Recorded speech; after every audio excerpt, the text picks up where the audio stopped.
ஒரே ஒரு ஊரில் ஒரு ராஜா இருந்தாராம். அவர் நிறைய சம்பாதிக்கணும்னு திட்டம் போட்டார். தனக்காக சம்பாதிக்கணும்னு நினைக்கல, தன்னுடைய நாட்டுக்காக சம்பாதிக்கணும் அப்படின்னு நினைச்சார். அரசாங்க கருவூலத்தில் கையிருப்பு குறைச்சலாக இருந்தது. மக்கள்கிட்ட வரி விதிச்சாகணும், வேறு வழி இல்லை. ஆனாலும் அந்த ராஜா மக்கள் கஷ்டப்படக்கூடாது அப்படின்னு நினைக்கிறவர். மக்கள் வரியையும் கட்டணும், அதே நேரத்தில் அவங்க சிரமப்படவும் கூடாது. இதுக்கு தகுந்த மாதிரி ஒரு திட்டம் போட்டார். அது பிரகாரம் என்ன பண்ணார்னா, அந்த நாட்டில் ஒரு 3 பெரிய குளங்களை தோண்டினார். அது நிறைய தண்ணீரை நிரப்புனார். அதுக்கப்புறம் எங்கேயோ தேடி பிடிச்சி 3 விதமான மீன்களை கொண்டுகிட்டு வந்தார். அந்த 3 குளங்கள்லையும் விட்டார். அதை ஒவ்வொரு குளத்துலேயும் ஒவ்வொரு விதமான மீன்கள். அந்த மீன்களுக்கு அபூர்வமான ஒரு சக்தி உண்டு. அது எப்படின்னா, அந்த குளத்தில் குளிக்க வர்றவங்களுக்கு அந்த மீன்கள் கடிக்கும் பொழுது வலி ஏற்படுறதில்ல.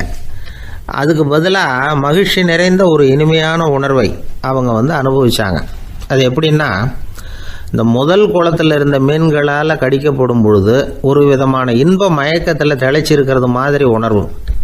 இந்த 2வது குளம் இருக்க, அதில் இருக்கிற மீன் கடிச்சதுன்னு வைங்க, மக்களுக்கு எப்படி இருக்கும்னா, கால்களே தரையில் படாமல் அப்படியே ஆகாயத்தில் மிதக்கிறது மாதிரி ஒரு உணர்வு. அதை அனுபவிக்கிறாங்க. 3வது குளத்தில் இருக்கிற மீன் கடிச்சதுன்னா அவங்கெல்லாம் அப்படியே கோடீஸ்வரராக மாறிட்டதாக ஒரு உணர்வு. அதை அவங்களால அனுபவிக்க முடியுது. இப்படி ஒரு அபூர்வமான மீன் அது, அந்த 3 வகை. இப்படி இருந்தால் மக்கள் அந்த குளங்கள் குளிக்கிறதுக்கு ஆசைப்படாமல் இருப்பாங்களா? அதனால் கூட்டம் கூட்டமாக அலமோத ஆரம்பிச்சிட்டாங்க. ஒவ்வொரு குளத்தின் கரையிலேயும் கியூ வரிசையில் நிற்க ஆரம்பிச்சிட்டாங்க. அந்த நாட்டு மன்னர் என்ன பண்ணார்னா, ஒவ்வொரு குளத்தங்கரையிலையும் ஒரு ராஜாங்க அதிகாரியை உட்கார வச்சார். டிக்கெட்டை அடித்து கொடுத்தார். குளிக்க வர்றவங்க கிட்ட ஒரு குறிப்பிட்ட தொகையை கட்டணமாக வசூலிக்க ஆரம்பித்தார். அவ்வளோதான். அரசாங்க கருவூலம் நிரம்ப ஆரம்பிச்சுட்டுது. ராஜாங்கத்துக்கு தேவையான பணம் கிடைச்சிட்டுது. இது ஒரு கதை. இதை பற்றி என்ன நினைக்கிறீங்க? அதாவது மக்களுக்கு சுமை தெரியாமலே வரி வசூல் பண்ணுறது நல்லது தானே அப்படின்னு நினைப்பீங்க. ஆனால் இன்றைக்கும் உலகத்தில் பல அரசாங்கங்கள் இதே மாதிரி 3 குளங்களை வெட்டி வச்சிருக்குது. மக்களும் அதில் குளிச்சுக்கிட்டு தான் இருக்கிறாங்க. அது எப்படிங்கிறீங்களா? அந்த முதல் குளம் தான் சினிமா தியேட்டர். அதில் குளிக்கிறவங்க தான் ஒரு விதமான இன்ப மயக்கத்தில் திளைச்சிருக்கிறது மாதிரியான உணர்வை அனுபவிக்கிறவங்க. 2வது குளம் தான் சாராய கடை. இந்த குளத்தில் குளிக்கிறவங்க தான் கால்களே தரையில் படாமல் ஆகாயத்தில் மிதக்கிறது மாதிரி உணர்வை அனுபவிக்கிறவங்க. 3வது குளம் லாட்ரி டிக்கெட். இதில் குளிக்கிறவங்க தாங்கள் அப்படியே கோடீஸ்வரர்களாக மாறினது மாதிரி ஒரு உணர்வு, அதை அனுபவிக்கிறவங்க. இன்றைக்கி பல நாடுகள் இந்த குளங்களை பயன்படுத்திக்கிட்டு தான் வராங்க. ஒரு பூவில் வண்டு உட்காருது. அதில் இருக்கிற தேனை வண்டு எடுக்குது. இந்த சமயத்தில் அந்த பூவுக்கு வலிக்குமா? அதுக்கு வலிக்கிறது இல்லை. அந்த பூவோட மலர்ச்சியும் வளர்ச்சியும் குன்றி போகிறதும் கிடையாது. ஒரு ராஜா மக்கள்கிட்ட வரி வசூல் பண்ணும் பொழுது மக்களுக்கு சிரமமும் தெரியக்கூடாது, அதே நேரத்தை அதனால் அவங்க வாழ்க்கையும் கெட்டு போயிடக்கூடாது. அது மாதிரி வரி வசூல் பண்ணணுமா? இது காளிதாசனின் ரகுவம்சத்தில் காணப்படுகிற ஒரு கருத்து. ஒரு சின்ன குழந்தை தவறுதலாக ஒரு 25 காசு நாணயத்தை மூழ்கி விட்டுது. காசு வயத்துக்குள்ளே போயிட்டுது. அந்த குழந்தையோட தாய் உடனே குழந்தைய தூக்கிட்டு ஆஸ்பத்திரிக்கு புறப்பட்டாங்க. அப்போ அந்த பக்கமாக ஒருத்தர் வந்தார் தெருவில். என்ன விவரம்னு கேட்டார். இவங்க சொன்னாங்க, குழந்தை காசை முழுங்கிட்டுது, அதுதான் அவசரமாக ஆஸ்பத்திரிக்கு தூக்கிட்டு ஓடுறேன் அப்படின்னாங்க. அவர் சொன்னார், கவலைப்படாதம்மா, உடனே இப்படி கொடுங்க குழந்தைய அப்படின்னு கையில் வாங்கினார். ஒரு கையில் அந்த குழந்தையோட கால் 2ஐயும் பிடிச்சி தலைகீழாக தூக்கி பிடிச்சார். இன்னொரு கையால் அந்த குழந்தையோட வயத்தில் குறிப்பாக ஒரு இடத்துல அப்படியே தேடி அந்த சுட்டு விரலால் ஒரு இடத்துல பொட்டுன்னு தட்டினார். உடனே காசு அந்த குழந்தையோட வாய் வழியாக வெளியில் விழுந்துட்டுது. காசை எடுத்துக்கிட்டு, இந்தாங்கம்மா உங்கள் குழந்தை அப்படின்னார். ரொம்ப நன்றிங்க, நிச்சயமாக நீங்கள் ஒரு டாக்டராக தான் இருக்கணும், என்னுடைய யூகம் சரிதானே அப்படின்னாங்களாம் அந்த அம்மா. அதுக்கு அவர், இல்லைங்க, நான் ஒரு இன்கம் டேக்ஸ் ஆஃபீஸர், வருமான வரி அதிகாரி அப்படின்னு சொல்லிவிட்டு போனாராம்.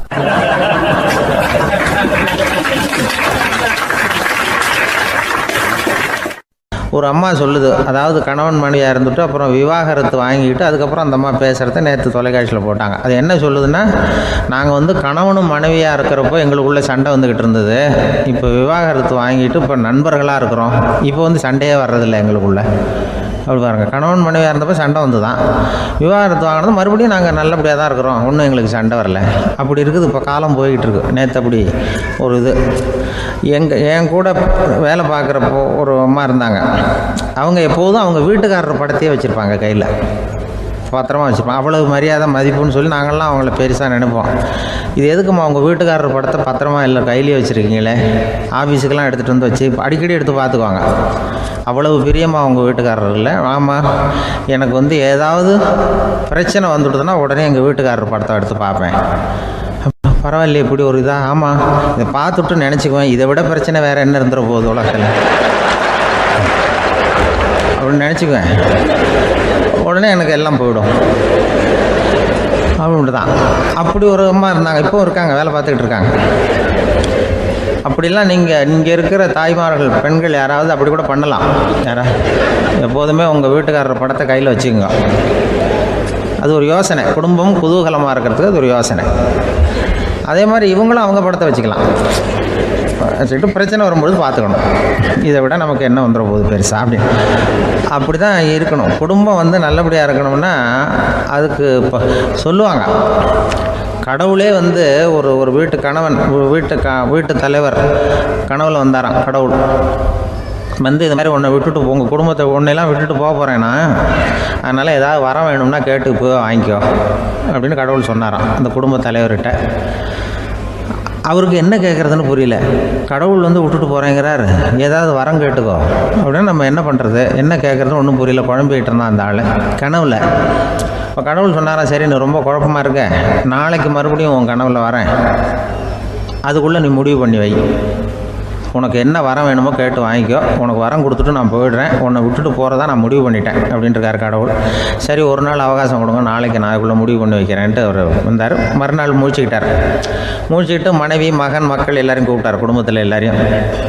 அப்படி வாங்க, இது மாதிரி நேற்று கனவுல வந்தார் கடவுள், நம்மளை விட்டுட்டு போக போகிறாராம், என்ன வரம் வேணும்னு கேட்டு வாங்கிங்கோ அப்படின்னு போய் சொல்லிட்டார். என்ன கேட்குறதுன்னா அப்படின்னு அந்த கணவன் கேட்குறான். இந்த மனைவி சொல்கிறாங்க, என் உடம்பு பூரா நகையாக இருக்கணும் அப்படின்னு கேளு அப்படின்ட்டுருக்கு. அதுக்குள்ளே அந்த ஒரு பொண்ணு ஓடி வந்து, அப்படிலாம் கேட்காதப்பா கடவுள்கிட்ட, இப்போ இருக்கிற சொத்து எவ்வளோ இருக்கோ அதுபோல் இன்னொரு பங்கு வேணும்னு கேளு அப்படின்னு. அந்த பையன் வந்து அவன் வேறு சொன்னான், அவன் அது நமக்கு வந்து இது போல் ஒரு 10 பங்காவது வேணும், 2 பங்களா கார் வேணும் அப்படின்னு அவன் ஒரு லிஸ்ட்டை கொடுத்தான். இவர் என்ன கேட்குறதுன்னு முடிவு பண்ணுறதுக்குள்ள அங்கே வேலை செய்கிற அம்மா, ஒரு வயசான அம்மா வந்திருக்கு, வேலை செய்கிற அம்மா. அது வந்து சொல்லிச்சான் இவர்கிட்ட, தப்பாரு கடவுள்கிட்ட அப்படிலாம் கேட்காதப்பா, நாளைக்கு வரும்பொழுது என்ன வர வேணும்னா எங்கள் குடும்பத்தில் எல்லாரும் அன்பாக இருக்கணும், பாசமாக இருக்கணும்னு கேட்டு வாங்கிக்கோ வரத்தை. அன்பு பாசம் குடும்பத்தில் எப்போதும் நிலவணும்னு கேட்டு வாங்கிக்கோ, வேற எல்லாம் நம்ம பார்த்துக்கலான்னு அந்த பெரியம்மா சொல்லிச்சான். மறுநாள் அதே மாதிரி படுத்து தூங்கினார். கடவுள் கனவுல வந்தார். வந்து கேட்கும்பொழுது இவர் சொன்னாராம், ஐயா எனக்கு வந்து எங்கள் குடும்பத்தில் நாங்கள் கணவன் மனைவி புள்ள குட்டி எல்லாம் பாசமாக இருக்கணும், அன்பாக இருக்கணும், இதுதான் எங்களுக்கு வர வேணும் அப்படின்னு கேட்டாராம். இவர் கேட்டதும் கடவுள் வந்து தலையை சொரிய ஆரம்பிச்சிட்டாராம். ஏன் என்ன யோசிக்கிறீங்கன்னு கேட்டிருக்காரு. நீங்கள் அன்பாக பிரியமாக இருந்தீங்கன்னா அப்புறம் ஏன் நான் உங்களை விட்டுட்டு போக போகிறேன், நான் ஏற்கனவே இல்லைங்கிறதுனால தான் உங்களை விட்டு போகலாம்னு முடிவு பண்ணியிருந்தேன். இப்போ நீங்கள் ஏற்கனவே பாசமாக இருந்தீங்கன்னா நான் இனிமேல் போக மாட்டேன், அதனால் ஏன் முடிவும் மாற்றிக்க வேண்டியது தான், உங்கள் கூட தான் இருக்க போகிறேன்னாராம். இப்படி ஒரு கதை சொல்லுவாங்க. அதனால் ஒரு குடும்பத்தில் அந்தந்த உறவு முறைகள் சரியாக இருக்கிற வரைக்கும் எல்லாம் நல்லாயிருக்கும். அங்கே தான் இறைவன் வாழும் இல்லம்ங்கிறாங்களே, அதுதான் அதில் அந்த குடும்ப தலைவருங்கிறவர் கணவன் அப்படிங்கிறதுனால அவருக்கு தான் பொறுப்பு. அவருக்கு நிறைய சகிப்புத்தன்மை வேணும், கோபம் வரக்கூடாது, யார் என்ன சொன்னாலும் போகணும். சில கணவன்மார்கள் வந்து எது சொன்னாலும் மனைவி வந்து தட்டுறதில்லை.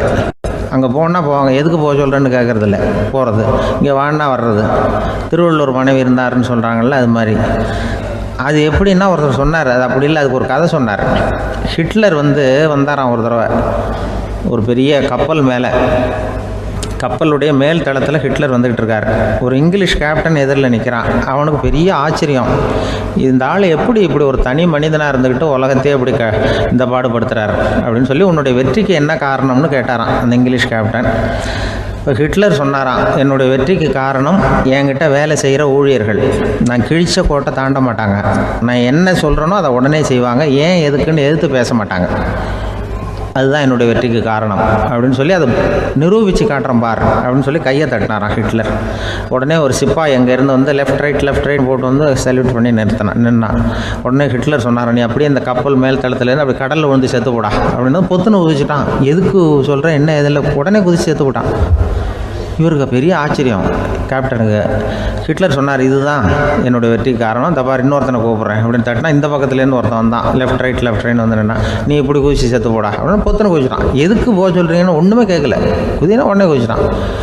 அப்போ ஹிட்லர் சொன்னார், இதே மாதிரி என்னுடைய ஒவ்வொரு ஊழியர்களும் இருக்கிறாங்க, நானும் ஊழியர்களை இழக்கிறதுக்கு தயாராக இல்லை, தப்பாருக்கு தயாராக இருப்பேன் எப்போதும். தப்பார் இன்னொருத்தரம் தட்டுறேன்னு இன்னொருத்தர் வந்தார்.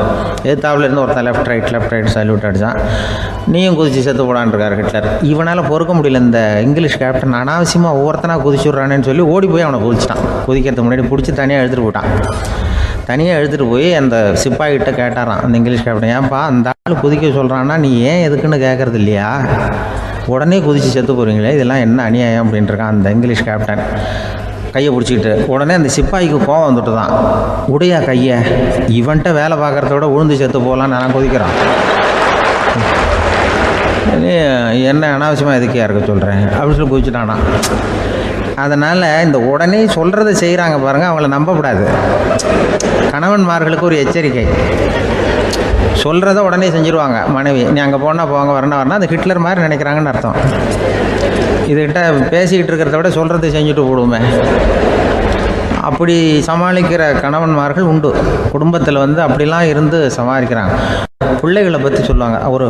இப்போ ராமர் லட்சுமணர் கதை சொல்லுவாங்க. அதாவது ராமரும் பரதனும் பந்து விளையாடிக்கிட்டு இருந்தாங்களாம் சின்ன வயசில் பந்து விளையாடிக்கிட்டு இருந்தாங்களாம். உடனே ராமர் வந்தாராம். வந்து கோசலை அவங்க அம்மா கோசலை மடியில் சோர்ந்து போய் உட்காந்தாராம். சந்தோஷமாக வந்து உட்காந்துருக்காரு. அப்போ அந்த கோசலை அம்மா கேட்டாங்களாம், ஏன்ப்பா அப்படி இவ்வளவு சந்தோஷமாக இருக்கே, என்ன காரணம் அப்படின்னு கேட்டிருக்காரு. அப்படின்னு அந்த அம்மா கேட்டிருக்கு.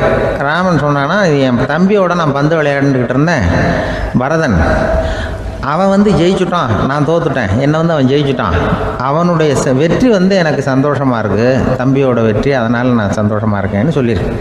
அந்த அம்மாவுக்கு ரொம்ப சந்தோஷம், தம்பி ஜெயிக்கிறாங்கிறத பற்றி அண்ணன் வந்து சந்தோஷப்படுறானே அப்படின்னு.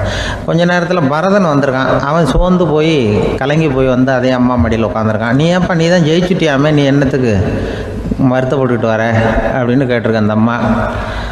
அப்போ பரதன் சொன்னானா, நான் ஜெயிக்கணுங்கிறதுக்காக அண்ணன் விட்டு கொடுத்தாரு, தோத்துட்டாரு, அதனால் எனக்கு வருத்தமாக இருக்குது.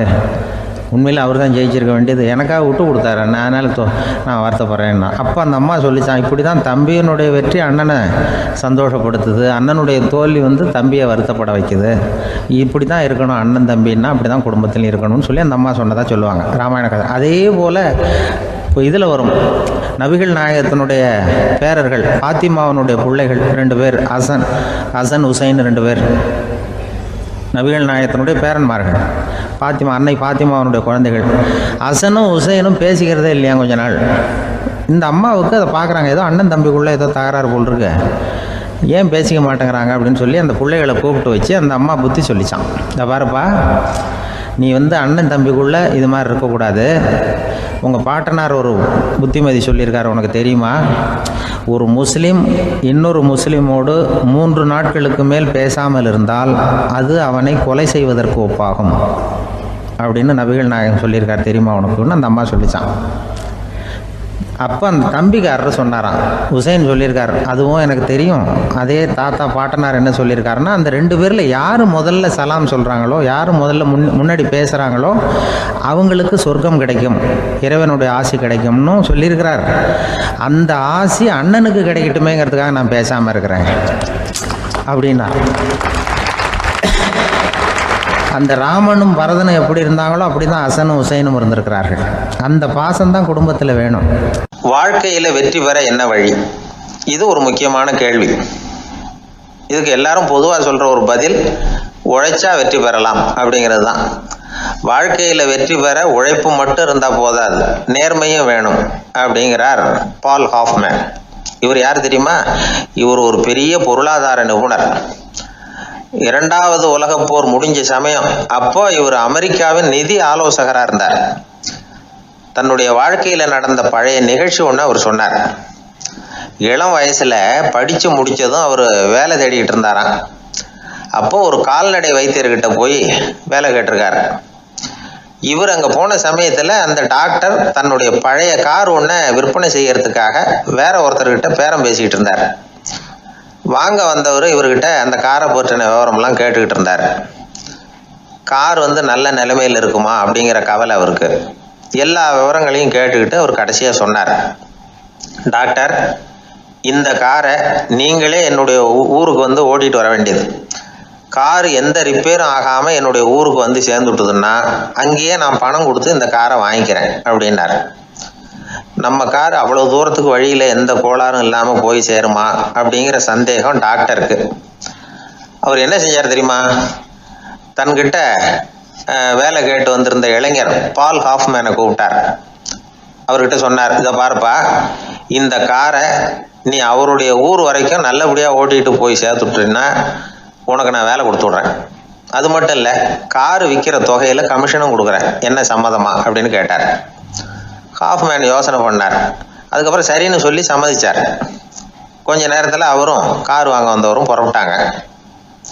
இவர் ரொம்ப சிரமப்பட்டு வழியில் எங்கேயும் நிறுத்தாமல் காரை ரொம்ப சாமர்த்தியமாக ஓட்டிகிட்டு போய் சேர்த்துட்டார். இவரை அழைச்சிக்கிட்டு வீட்டுக்குள்ளே போனார். அப்புறம் கேட்டார், இதை பார்ப்பா, இப்போ சொல்லு, இந்த காரோட நிலைமை இப்போ எப்படி இருக்கு? உண்மையிலேயே இது நல்ல நிலைமையில் இருக்குதா? உன்னுடைய மனசாட்சிப்படி பதில் சொல் அப்படின்னார். இவரும் உடனே காரு நல்ல நிலைமையில தான் இருக்கு அப்படின்னு சொல்றதுக்கு வாயை திறந்தார். அதுக்குள்ள பார்வை எதிரில் உள்ள சுவர் மேலே பட்டுது. அங்கே இயேசுநாதர் படம் ஒன்று மாட்டியிருந்தாங்க. அதுக்கு அடியில் எழுதியிருந்த வாசகம் என்னன்னா, நீ பேசும் ஒவ்வொரு வார்த்தையையும் இயேசு கவனித்து கொண்டிருக்கிறார் அப்படின்னு இருந்தது.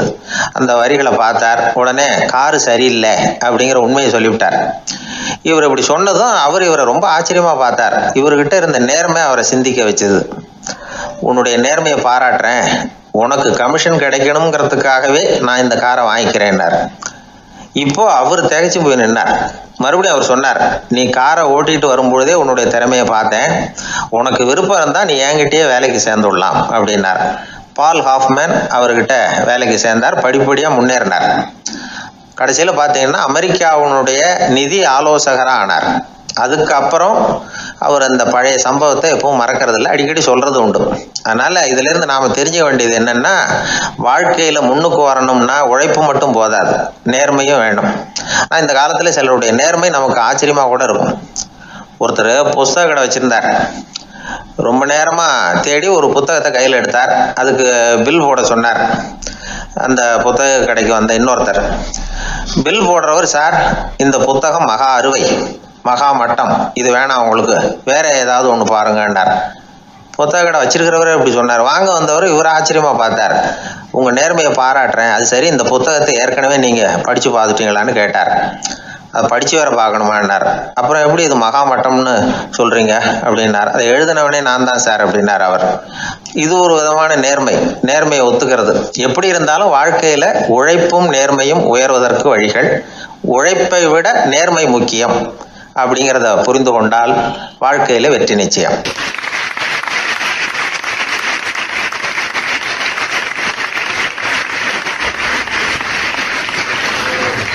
ஒரு பூங்கா, அங்க ஒருத்தர் நின்றுட்டு இருக்கிறார்.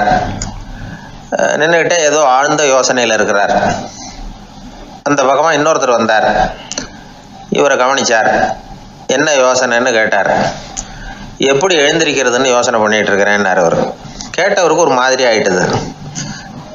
ஏற்கனவே நின்றுகிட்டு இருக்கிற ஒருத்தர் எப்படி எழுந்திரிச்சு நிற்கிறதுன்னு யோசிக்கிறாருன்னா அது ஆச்சரியம் தானே. அதுக்கப்புறம் இவர் யோசிக்க ஆரம்பிச்சார். என்ன இவர் இப்படி பேசுறாரு அப்படின்னு. கீழே விழுந்தா தானே எழுந்திரிச்சு நிற்க முடியும். அதனால எழுந்திரிக்கணும்னு நினைக்கிறவங்க முதல்ல கீழே விழணும். இவர் முதல்ல கீழே விழணும், அதுக்கப்புறம் தான் எழுந்திருக்கிறது எப்படின்னு சிந்திக்க முடியும். இந்த உலகத்துல எல்லாருமே கீழே விழுந்து எழுந்தவர்கள் தான். இப்போ இந்த குழந்தை பருவத்துல கீழே விழாம நடைபயில கற்றுக்கிட்டவங்க யாராவது உண்டா? சின்ன வயசுல ஒரு தடவை கூட கீழே விழலை சார், அப்படியே பிறந்தார் வளர்ந்தார் பெரியவர் ஆயிட்டார் அப்படின்னு யாரையும் சொல்ல முடியாது. அதனால மனுஷங்கிறவன் விழுந்து புரண்டு எழுந்து தான் நடக்க கத்துக்கிறான். ஒரு உண்மையை நாம எல்லாரும் புரிஞ்சுக்கணும். இந்த உலகத்துல தவறு செய்யாத மனிதர்களே யாரும் கிடையாது. அப்படி இருக்கிறப்போ எப்போதாவது நாம் தவறு பண்ணிவிட்டோம்னா அதுக்காக மனசு உடஞ்சி போயிடக்கூடாது, வாழ்க்கையில் வெறுப்பு வந்துடக்கூடாது. இப்போ ஒரு தவறு நடந்துவிட்டுதா அதுக்காக மனசு உடஞ்சி போடாதீங்க, அதை ஒரு பாடமாக எடுத்துக்கங்க. அதே தவறு மறுபடியும் நடக்காமல் வேணும்னா பார்த்துக்கலாம், அது போதும். தடைக்கல்ல படிக்கல்லாம் மாற்றிக்கணும், இதுதான் இதில் முக்கியம். ஒரு அலுவலகம், அங்கே ஒரு அதிகாரி, அவர் உயர்ந்த பதவியில் இருந்தார், சிறந்த நிர்வாகின்னு பேர் வாங்கினவர். அவர் தனக்கு கீழே வேலை செய்கிறவங்க கிட்டெல்லாம் சொல்லுவாராம், இந்த நிறுவனத்தில் நீங்கள் எத்தனை தடவை வேணும்னாலும் தவறுகள் செய்யலாம், ஆனால் ஒரே விஷயம் என்னென்னா ஒரே தவறை மறுபடியும் செய்யக்கூடாது, அது முக்கியம் அப்படிம்பாராம். இதை மேம்போக்கா பார்த்தா அவர் ஏதோ தன்னுடைய ஊழியர்களை தவறு செய்ய தூண்டுறது மாதிரி தெரியும். ஆனால் உண்மை அப்படி இல்லை. இன்னைக்கு என்ன நடக்குது தெரியுமா? அநேகமாக எல்லா மனிதர்களுமே ஒரே தவறை தான் மறுபடியும் செய்கிறாங்க. விளையாட்டு வீரர்கள் ஒரே மாதிரியான தவறுகளை திரும்ப திரும்ப செய்கிறது உண்டு. கணக்கு எழுதுறவங்கள பாருங்க, ஒரே தப்பை மறுபடியும் செய்வாங்க. அலுவலகம் வருகிறவர்களை கவனிங்க, ஒரு நாள் தாமதமாக வந்தால் பரவாயில்ல, தினமும் தாமதமாக வருவாங்க. இது மாதிரி செய்த தவறையே திரும்ப செய்யறதுக்கு என்ன காரணம் அப்படின்னா, சோம்பல், ஞாபக மறதி, கவனக்குறைவு, தன்னுடைய திறமை பேரில் அளவுக்கு மீறிய நம்பிக்கை, இப்படி இதில் ஏதாவது ஒரு காரணமாக இருக்கலாம் அப்படிங்கிறாங்க இது பற்றி ஆய்வு செய்கிற வல்லுநர்கள். ஒரு தடவை செஞ்ச தவிர மறுபடியும் செய்யறது இல்லைன்னு முடிவு செஞ்சுக்கிட்டு அதை செயல்படுத்த கற்றுக்கணும், அது போதும், வாழ்க்கை வெற்றிகரமாக அமையும் அப்படிங்கிறாங்க அந்த அனுபவசாலிகள். அதனால் வெற்றிகரமாக வாழ்க்கையில் நடைபோட விரும்பும் இளைஞர்கள் தவிர்க்க வேண்டியது என்னென்னா, முதல்ல சோம்பலை தவிருங்கள், சுறுசுறுப்பாக இயங்குங்கள் அப்படிங்கிறது அவங்க அறிவுரை. ரெண்டாவது ஞாபக மறதி, எந்த செயல்லையும் ஈடுபாடு வேணும், அக்கறை வேணும். மூணாவது கவனக்குறைவு, எதையும் அலட்சியப்படுத்தக்கூடாது. நாலாவது என்னால் முடியாதது எதுவுமே கிடையாது அப்படிங்கிற அளவுக்கு மீறிய நம்பிக்கை, அது ஆபத்தில் கொண்டு போய் விட்டுரும். அதனால் முதல் தவறு உங்களுக்கு ஒரு பாடமாக அமையணும். ஒரு மனிதர், அவர் தன்னுடைய 2 காதுலையும் கட்டு போட்டுக்கிட்டு வந்தார். அவருடைய நண்பர் அதை கவனிச்சுட்டார். என்ன சார் ஆச்சு, 2 காதுலையும் கட்டு போட்டுருக்கீங்களே அப்படின்னு விசாரிச்சார். ஒன்றுமில்லை சார், வீட்டில் ரொம்ப ஆர்வமாக டிவியில் கிரிக்கெட் மேட்ச் பார்த்துக்கிட்டு இருந்தேன். அப்போது என்னுடைய மனைவி துணிகளுக்கு அயர்ன் பண்ணிகிட்டு இருந்தாங்க. அயர்ன் பாக்ஸை அப்படியே வச்சுட்டு அடுப்பங்கரைக்கு போயிட்டாங்க. அந்த சமயம் பார்த்து டெலிஃபோன் பண்ணி அடிச்சுது. அவசரமாக ஓடி போய் அதை எடுத்து காதில் வச்சேன். அப்போ தான் தெரியும் அது அயர்ன் பாக்ஸுங்கிற விஷயம். சூடாக இருந்ததா, சுட்டு விட்டுது அப்படின்னார். ஒரு காது சரி சார், 2 காதும் ஏன் அப்படி ஆச்சு அப்படின்னு கேட்டார். அதே ஆள் மறுபடியும் ஃபோன் பண்ணா சார் அப்படின்னார். இவர் எவ்வளவு தூரம் யோசிச்சிருப்பார் பாருங்க. அதனால ஒரு தவறு மறுபடியும் நடக்கக்கூடாது, முதல் தவறு உங்களுக்கு ஒரு பாடமாக அமையட்டும் அப்படிங்கிறது தான் இதுல இருந்து நாம தெரிந்து கொள்ள வேண்டிய கருத்து. அதனால தவறுகள் அதெல்லாம் தடைக்கெல்லாம் நினைக்க வேண்டாம், படிக்கெல்லாம் நினைப்போம். அப்படி நினைச்சோம்னா வாழ்க்கையில வெற்றி நிச்சயம்.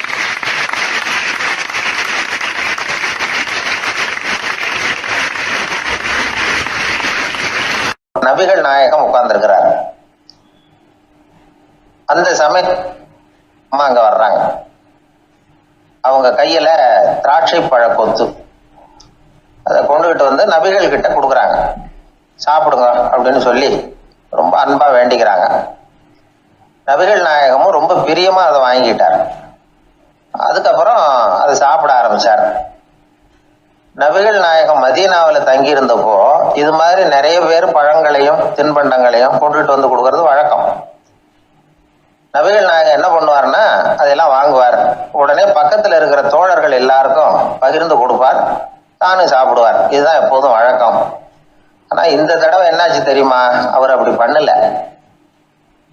ஒவ்வொரு பழமா எடுத்து தானே சாப்பிட்டுக்கிட்டு இருக்கிறார். அவர் விருப்பமா சாப்பிடுகிற காட்சியை ஆசை தீர பார்த்துக்கிட்டு இருந்தாங்க அந்த வயசான அம்மா, அந்த பழத்தை கொடுத்தவங்க. அவங்களுக்கு ரொம்ப மகிழ்ச்சியா இருந்தது, மன நிறைவா இருந்தது. நாம ஆசையா கொண்டுகிட்டு கொடுக்குற பழத்தை நபிகள் நாயகம் இவ்வளவு பிரியமா சாப்பிடுறாரு அப்படின்னு நினைச்சு ரொம்ப சந்தோஷப்பட்டாங்க. அதுக்கப்புறம் அங்க இருந்து அவங்க புறப்பட்டு போயிட்டாங்க. அந்த அம்மா போனதுக்கு அப்புறம் பக்கத்துல இருந்த தோழர்கள் பேச ஆரம்பிச்சாங்க. ஏன்னா அவங்களுக்கு சந்தேகம், இன்னைக்கு வித்தியாசமா நடந்துகிட்டாரு அப்படின்னு. அண்ணலே, எது உங்களுக்கு வந்தாலும் எங்க எல்லாருக்கும் கொடுத்துட்டு தான் நீங்க சாப்பிடுவீங்க. இன்னைக்கு மட்டும் நீங்க அப்படி செய்யலையே, எல்லா பழத்தையும் நீங்களே சாப்பிட்டீங்களே, அதுக்கு என்ன காரணம் அப்படின்னு கேட்டாங்க. இப்படி கேட்கறதுனால நாயகம் அதை தப்பா புரிஞ்சுக்க மாட்டார் அப்படிங்கிறது அவங்களுக்கு தெரியும். யாரும் எதையும் அவர்கிட்ட கேட்கலாம், அப்படி கேட்கறதுக்கு உரிமை உண்டு. இந்த ஜனநாயக முறைகளுக்கு அவர்கள் கொடுத்த மரியாதை இது. தோழர்களின் கேள்விக்கு நபிகள் பதில் சொல்ல ஆரம்பிச்சார். நண்பர்களே, அந்த அம்மா ரொம்ப பிரியமா அந்த பழங்களை என்கிட்ட கொண்டுகிட்டு வந்து கொடுத்தாங்க. முதல்ல ஒரு பழத்தை எடுத்து வாயில போட்டு பார்த்தேன். அது ரொம்ப புளிப்பா இருந்தது, சாப்பிடுறது ரொம்ப கஷ்டம். உங்ககிட்ட யாருக்காவது அதை கொடுத்துருந்தா அதுல வாயில போட்டதும் புளிப்பு தாங்காம முகம் சுழிச்சிருப்பீங்க. அதை அந்த அம்மா பார்த்துட்டாங்கன்னா வருத்தப்பட்டிருப்பாங்க. ஆசையா கொண்டுகிட்டு வந்து நமக்கு கொடுத்துருக்குறாங்க. அவங்க அன்பான மனசை நோகடிக்கிறதுக்கு நான் விருப்பப்படலை. அதனால முகம் சுளிக்காம சாப்பிடணுமேங்கிறதுக்காகத்தான் அந்த பழங்கள் பூராவே நானே சாப்பிட்டுட்டேன் அப்படின்னு புன்முறுவலோட பதில் சொன்னாராம் நபிகள் நாயகம். இன்னொருத்தர் மனசு புண்படக்கூடாதுங்கிறதுக்காக புளிப்பையும் இனிப்பா ஏற்றுக்கொள்ளுகிற பண்பாடு இருக்கு பாருங்க, அது ஒரு பெரிய நாகரிகம். அது எல்லாருக்கும் சுலபமா வந்துடாது. நல்லா இருக்கிற பழத்தையே என்ன இவ்வளவு மோசமா இருக்குன்னு சொல்லுகிறவர்கள் தான் நம்ம கிட்ட அதிகம். இந்த காலத்துல இல்வாழ்க்கையில இந்த நாகரிகத்தை சில பேர் கடைபிடிக்கிறது உண்டு. நல்லா இருக்க இல்லையோ முகம் சுளிக்காம சாப்பிடுவாங்க. ஏன்னு கேட்டா, எதுக்காக சார் வீண் வம்பு, ஏதோ நமக்குன்னு கொடுத்து வச்சது அவ்வளவுதான் அப்படின்னு நினைச்சுக்கிட்டு போக வேண்டியது தானே அப்படிம்பாங்க. இவங்கெல்லாம் கூட ஒரு விதத்துல பண்பாடு தெரிஞ்சவர்கள் தான். ஒரு ஆளு ஊரெல்லாம் சுத்தி விட்டு கடைசியில அழுத்து போய் ஒரு ஹோட்டலுக்குள்ள நுழைஞ்சானான். ரொம்ப களைப்பா இருந்தது அவனுக்கு. அதனால ரொம்ப களைப்படைஞ்சு போய் ஒரு நாற்காலியில போய் உட்காந்துருக்கிறான். இவனை பார்த்ததும் சர்வர் ஓடி வந்தார். சார் உங்களுக்கு என்ன வேணும்னு கேட்டார். எனக்கு தேவை 2 தோசையும் கொஞ்சம் அன்பான வார்த்தைகளும் அப்படின்னா. சர்வர் உள்ள போனார். 2 தோசையை கொண்டாந்து வச்சார். அன்பான வார்த்தை கேட்டனே அப்படின்னா இவன். சர்வர் ரொம்ப பணிவா குனிஞ்சு இவன் காதோரமா சொன்னார், ஐயா இந்த தோசையை சாப்பிட்றாதீங்க, புளிச்சு போன பழைய மாவு அப்படின்னார். இது பாருங்க, அன்பான வார்த்தையும் 2 தோசையும் கேட்டார், கொண்டாந்து கொடுத்துட்டார். இப்படி இருக்கிறவர்களும் இன்றைய மனிதர்கள்ல அதிகம். அதனால மனிதர்கள் ஒவ்வொருத்தரும் ஒவ்வொரு விதம். நம்ம கிட்ட பிரியமா நடந்துகிறவர்கள் மனம் கோணும்படி நாம் நடந்து கொள்ளக்கூடாது அப்படிங்கிறது தான் நபிகள் நாயகம் அவருடைய செயல் மூலமா நமக்கு உணர்த்தி இருக்கிற வாழ்வியல் உண்மை.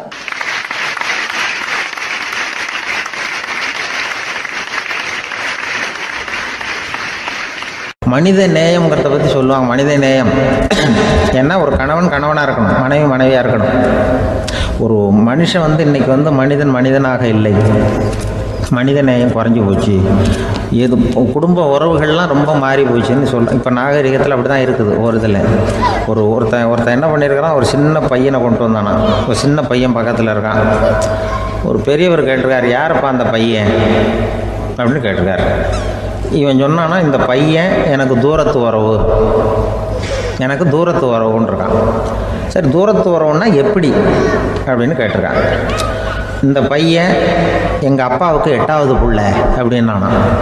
கூட பிறந்தவனே அவ்வளோ தூரமாக போயிட்டான், 8வதாக பிறந்தான். அப்படி இருக்கு குடும்ப உறவுகள்ங்கிறது. மனுஷனுக்கு வேல்யூ விஞ்ஞானம் எப்படி போட்டிருக்குன்னா, ஒரு மனித உடம்பில் இருக்கிற கால்சியத்தை மட்டும் தனியாக எடுத்தால் ஒரு சின்ன ரூமுக்கு வெள்ளை அடிக்கலாமா. ஒரு மனுஷ உடம்புல இருக்கிற பாஸ்பரஸை மட்டும் தனியாக எடுத்தால் ஒரு 40 நெருப்பூச்சி தயார் பண்ணலாம். ஒரு மனுஷ உடம்புல இருக்கிற இந்த கொழுப்பு சத்தை மட்டும் தனியாக எடுத்தால் ஒரு 7 சோப்பு கட்டி தயார் பண்ணலாம். அது மாதிரி ஒரு மனுஷ உடம்புல இருக்கிற இரும்பு சத்தை மட்டும் தனியாக எடுத்தால் ஒரு 2 அங்குல அணி 2 செய்யலாம். இவ்வளவுக்கும் விலை போட்டால் 42 ரூபா 50 காசு. இதுதான் மனுஷனுக்கு விஞ்ஞானம் போட்டிருக்கிற விலை. அது எப்போ அது ஒசரும்னா, அவன் மனுஷனாக இருக்கிற வரைக்கும் இருக்கிறப்ப. அதுவும் செத்து போனால் அதுவும் கிடையாது, செத்து போனால் அதுவும் குறைஞ்சிரும். மிருகங்களுக்கெல்லாம் அப்படி இல்லை, செத்ததுக்கு அப்புறம் விலை கூடும். அங்கெல்லாம் எல்லா ஊர்லேயும் பார்த்திங்கன்னா உயிர் கோழி 50 ரூபா, உரிச்ச கோழி 60 ரூபான்னு போட்டிருக்கோம்.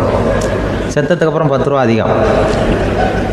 மனுஷனை நீ உயிர் மனுஷன் 42 ரூபா 50 காசு, செத்ததுக்கு அப்புறம் 52 ரூபான்னா நீயே வச்சுக்கிடாது, எனக்கு எது கண்டு போட்டு.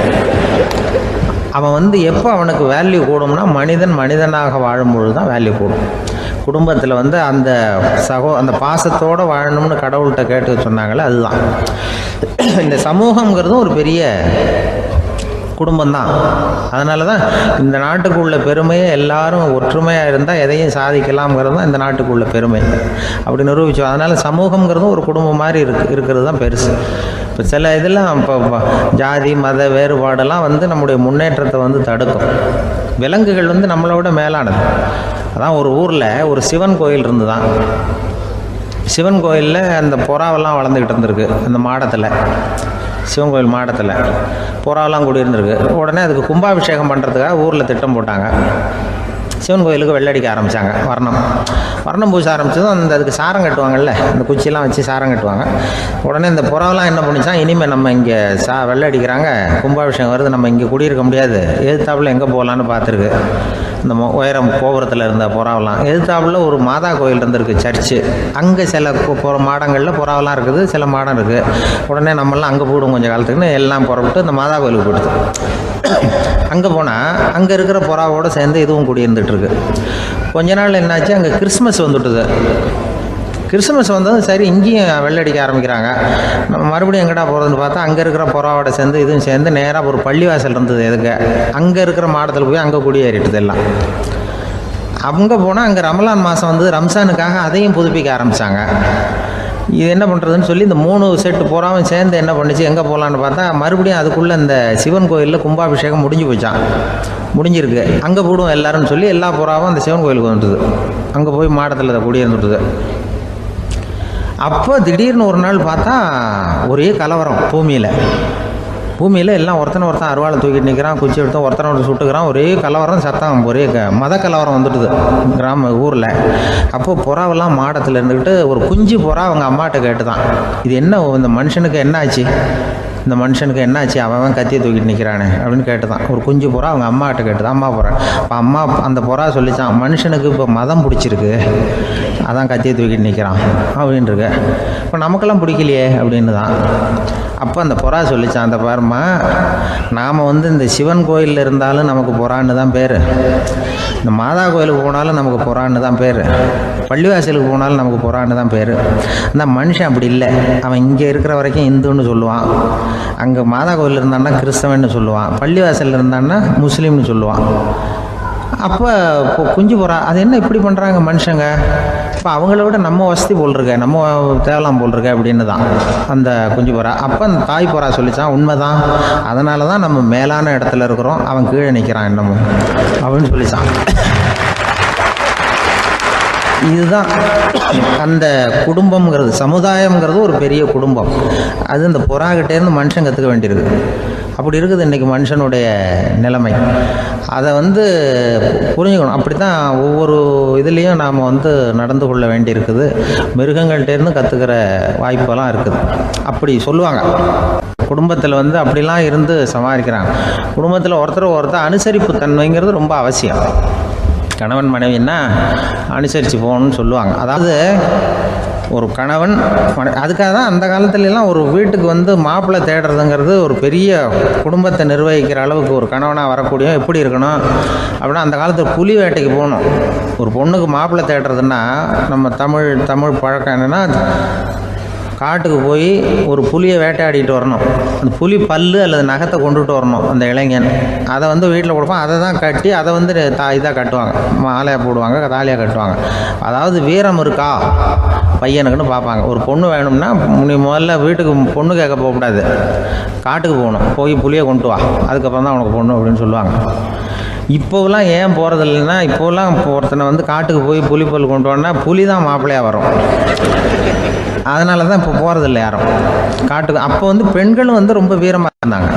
பெண்கள் மூலம் அந்த காலத்தில் எப்படின்னா, முறத்தாலேயே புலியை துரத்துவாங்களாம். நம்ம பழைய பாட்டிலெல்லாம் பார்த்துருப்பீங்க, முறத்தால் புலியை விரட்டினாங்கன்னு வரும் பழைய பாட்டு. ஒரு அந்த அளவுக்கு பெண்களுக்கு வீரம். இப்போ கல்யாணம் ஆகி இந்த காலத்தில் ஒரு கணவனை வந்து விரட்டிட்டு வந்தாங்களாம் முறத்தை எடுத்துக்கிட்டு ஒரு மனைவி. அவன் பயந்துட்டு வெளில ஓடி வரான். பின்னாடி முறத்தை எடுத்துகிட்டு அந்த அம்மா ஓடி வருது. இவனை தனியாக பிடிச்சி கொண்டு போய், என்னப்பா இந்த மனைவிட்டு இப்படி பயந்து ஓடி வரியே, முறத்தால் துரத்துறா இப்படி வரியே அப்படின்னா அவன் அப்படியே தடுமாறிக்கிட்டு, அதெல்லாம் ஒன்றும் இல்லை, அவன் என்ன புலியாக நினைக்கிறா அப்படின்னு ஒரு பெருமையாக சொல்லிட்டானான். அந்த காலத்தில் புலியை தான் முறத்தால் விரட்டினாங்க, இப்போ புருஷனை விரட்டுறாங்க அப்படின்னு சொல்லி. அப்படி அந்த காலத்தில் வந்து கணவனுக்கு ஒரு குடும்பத்தை நிர்வகிக்கிற திறமை இருக்கா, உடல் வலிமை தான் முக்கியம். இப்போ கூட மதுரை பக்கத்தில் ஐயாவுக்கு தெரியும், அந்த இளவட்டக்கல்லுன்னு ஒரு ஊருக்கு ஊர் எல்லையில் கிடக்கும். ஊர் எல்லையில் ஒரு பெரிய கல் கிடக்கும். அந்த ஊருக்கு பொண்ணு கேட்க போகிறவங்க அந்த கல்லை தலைக்கு மேலே தூக்கி காட்டணும். அப்படியே தூக்கி தலைக்கு மேலே வசதி கீழே போடணும். அந்த வலு இருந்தால் தான் நீங்கள் அந்த ஊருக்குள்ளேயே போகலாம், பொண்ணு கேட்குறதுக்கு போகலாம். இல்லைன்னா நீ திரும்பி போக வேண்டியதான். அந்த வலிமை இருக்கா மாப்பிள்ளைன்னு பார்க்குறாங்க. இளவட்டக்கல்லுன்னு பேர். அப்போ என்ன பண்ணாங்கன்னா, ஒரு 1000 வருஷத்துக்கு முன்னாடி அந்த கல்லை தலைக்கு மேலே தூக்கி கீழே போடுவாங்களாம். ஒரு 500 வருஷத்துக்கு முன்னாடி அப்படி கொஞ்சம் தூரம் இடுப்பு அளவுக்கு தூக்கி கீழே போட்டுக்கிட்டு இருந்துருக்குறாங்க. அதுக்கப்புறம் ஒரு 100 வருஷத்துக்கு முன்னாடியெல்லாம் அப்படி முழங்கால் அளவுக்கு அப்படி தூக்கி போட்டால் போகிறோம்னு வச்சுருந்தாங்களாம். இப்போ நான் அந்த ஊருக்கு என் கூட பழனிசாமின்னு ஒருத்தர் இருக்கார். அவர் போய், உனக்கு எப்படிப்பா இந்த ஊரில் கல்யாணம் ஆச்சு அப்படின்னா, இப்போலாம் நாங்கள் தொட்டு கும்பிட்டா போகிறோம், அதை அசைக்கிறது கூட இல்லை. அப்படி ஆகிட்டுது. ஒரு குடும்பத்தை கணவனாக வரப்போகிறவனுக்கான தகுதி அந்த காலத்தில் அப்படி இருந்துதான். அப்படி வந்து கணவன் வந்து தேர்ந்தெடுக்கிறது, குடும்ப தலைவனை தேர்ந்தெடுக்கிறது ஒரு பெரிய காரியம். ஒரு பெரிய செல்வந்தர் போட்டி வச்சாராம். ஒரு நீச்சல் குளம், அதில் யார் வேணாலும் குதித்து அந்த பக்கம் போய் கரையேறலாம். அந்த நீச்சல் குளத்தில் விஷப்பாம்புலாம் கிடக்கு.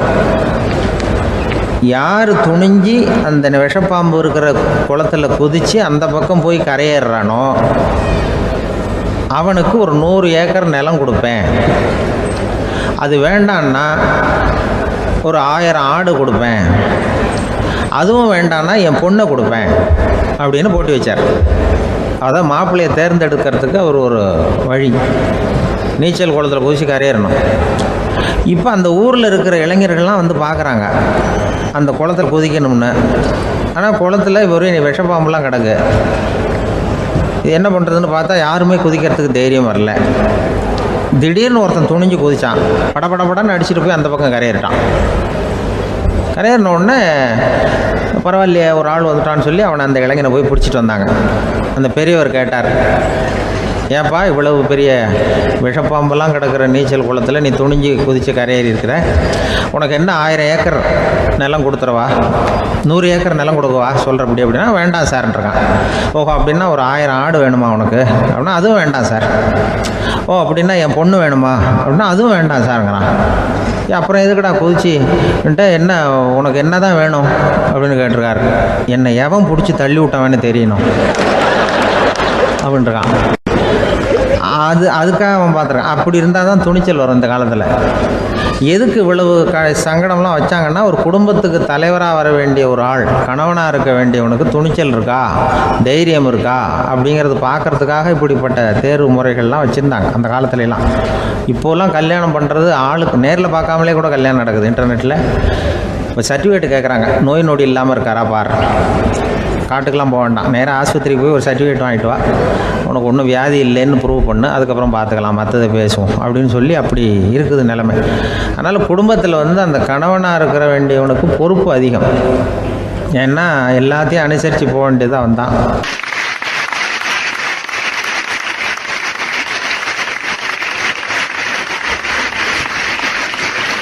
ஒரு ஆள் இருந்தார். விலங்குகள் பேரில் அவருக்கு ரொம்பவும் பிரியம். அதனால் தன்னுடைய வீட்டில் ஒரு நாயை வளர்த்தார். அதே மாதிரி கழுதையையும் வளர்த்தார். அந்த கழுதை அவர் வீட்டு கொல்லை பக்கத்தில் நின்றுக்கிட்டு இருக்கும். ஏதாவது பொதி சுமக்கிற வேலை இருந்ததுன்னா அதை கவனிச்சிக்கும். அந்த நாய் வந்து வீட்டுக்குள்ளே இருக்கும். நாய்க்கு அந்த வீட்டில் ராஜ உபசாரம் தான். அதுக்கு அந்த வீட்டில் ஏகப்பட்ட மரியாதை. குளிக்கிறதுக்கு தனியாக சோப்பு, 2 வேளையும் பால், பிஸ்கட்டு, மத்தியானம் சாப்பாடு. அதுக்கு ஏதாவது உடம்பு சரியில்லைன்னா உடனே ஆஸ்பத்திரி வைத்தியம். ரொம்ப கொடுத்து வச்ச நாய். அந்த வீட்டு தலைவர் வெளியில் அப்படியே நடைப்பயிற்சி போனால் கூடவே இதுவும் போகும். அவர் மட்டும் தனியாக எங்கேயாவது வெளியில் போயிட்டு வந்தால் வீட்டுக்கு வந்த உடனே அந்த நாய் அவர்கிட்ட ஓடி வரும். அப்படியே எழும்பி முன்னங்கால் 2ஐயும் அவர் தோள் மேலே போட்டுக்கும். அவர் சிரிச்சுக்கிட்டே தலையில் செல்லமாக தட்டுவார். அவர் ஈசி சேரில் சாஞ்சிக்கிட்டு டிவி பார்ப்பார், பேப்பர் படிப்பார். அப்போலாம் அந்த நாய் அவருடைய காலடியில் படுத்துக்கும். அப்போ கூட அவர் தலையை செல்லமாக தடவி கொடுப்பார். அந்த நாய் படுக்கிறதுக்குன்னே ஒரு மெத்தை, சில சமயம் அது அங்கே இருக்கிற மேஜை நாற்காலி மேலே கூட ஏறி விளையாடும், சோஃபாவில் ஏறி உட்காந்துக்கும்.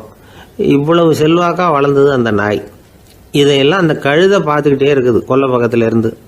பார்த்துட்டு அது யோசிக்க ஆரம்பிச்சுதான், என்ன இது, இந்த வீட்டில் நாம தான் கழுதையாக உழைக்கிறோம், பொதி சுமக்கிறோம், நமக்கு ஒரு நல்ல சாப்பாடு கிடையாது, படுக்கை கிடையாது, ஒரு நாளாவது நம்ம தலையையோ முதுகையோ தடவி கொடுத்தது கிடையாது.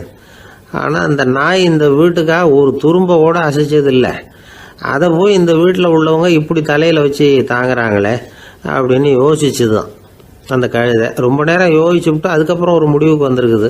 சரி, இனிமேல் நாமளும் அந்த நாய் மாதிரியே நடந்து பார்ப்போம், அது மாதிரியே பிஹேவ் பண்ணுவோம், அப்போவாவது நமக்கும் அந்த மரியாதை கிடைக்குதா பார்க்கலாம் அப்படின்னு ஒரு திட்டம் போட்டுது மனசுக்குள்ளே. உடனே அந்த திட்டத்தை செயல்படுத்தவும் ஆரம்பிச்சுது.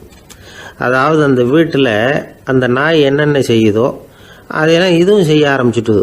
அந்த வீட்டு எஜமான் எங்கேயோ வெளியில் சுற்றிவிட்டு ரொம்ப அசந்து போய் வீட்டுக்கு திரும்பி வந்துக்கிட்டு இருந்தான். உடனே இந்த கழுதை என்ன பண்ணுச்சு தெரியுமா, அவங்ககிட்ட ஓடி போச்சு. ஓடி போய் அந்த நாய் என்ன பண்ணுமோ அது மாதிரியே பண்ணிச்சு. அதாவது அந்த ஆள் தோல் மேலே தன்னுடைய முன்னங்கால் ரெண்டையும் தூக்கி போட்டுவிடுது. அந்த ஆள் பயந்து போயிட்டான். அவனுக்கு ஒன்றும் புரியல, இது ஏன் இப்படி பண்ணுதுன்னு கொஞ்சம் ஒதுங்கி நின்னான். இது அவனை சுற்றி சுற்றி வருது, நாய் மாதிரி வாழை ஆட்டிக்கிட்டே சுற்றி சுற்றி வருது கழுதை. அவன் கிடுகிடுன்னு வீட்டுக்குள்ளே ஓடினான், இதுவும் பின்னாடியே ஓடிச்சு. அங்கே போய் நாய் மாதிரியே மேஜை நாற்காலி மேலே ஏறி குதித்து விளையாட ஆரம்பிச்சுட்டுது.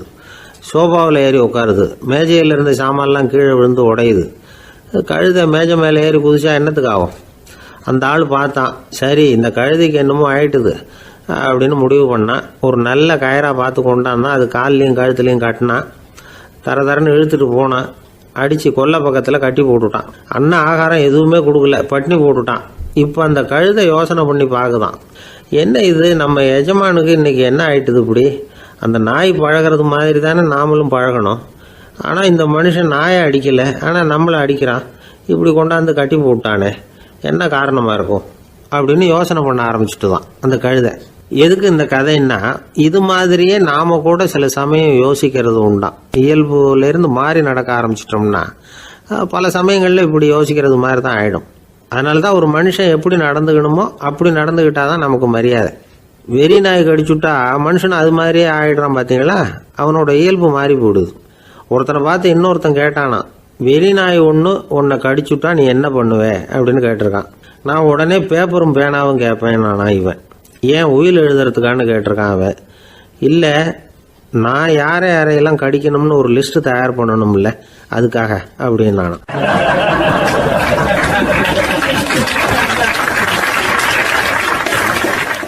அந்த காலத்துல எல்லாம் படிக்கிறதுங்கிறது எப்படி தெரியுமா, குருகுல வாசம் செஞ்சு படிக்கணும்.